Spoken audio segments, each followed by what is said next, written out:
We Are Still Here, Native American Truths Everyone Should Know came to me early on. One of the things that I was very angry about as a first generation college graduate is, why am I just now learning the larger experience of Native nations in this country? Like, I am paying for an education and I'm learning this. I did not have this in K-12. Yes, I knew there were things that had happened to my tribe, the Cherokee Nation, but I was not aware of the fact that there were many things that were systematic and were happening to many Native nations simultaneously, like forced removal. So, one of the things that we talk about in this country that people will associate with the Cherokee tribe is the Trail of Tears. Well, many, hundreds of Native nations have been forcibly removed. So there's not just one forced removal. There are many, and we do a disservice to our young people. This is all history we need to know.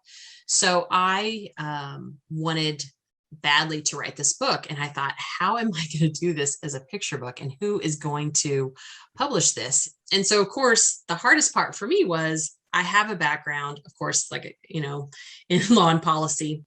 What am I going to do with the vocabulary? I wanted one book that showed when we disappear from curriculum, which is generally after 1900 in all textbooks, what happened.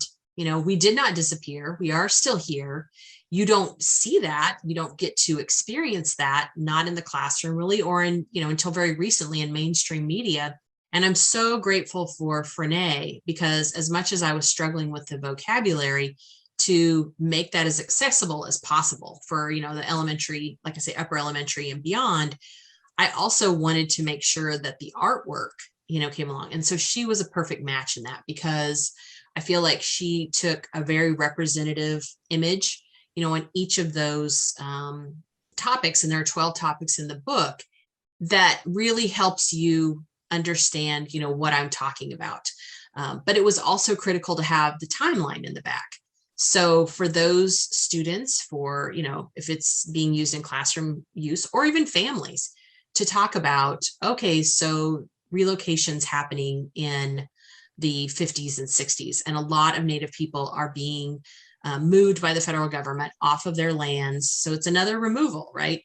It's voluntary, but who they're moving are impoverished people from reservations to become impoverished people in the cities. The timeline in the back tells you all these other things that are going on in that same time frame, because again, what do we talk about in this country in terms of the 1950s? We'll talk about civil rights movement. We'll talk about the space race. We'll talk about the Cold War. We don't talk about, that termination is happening and relocation is happening.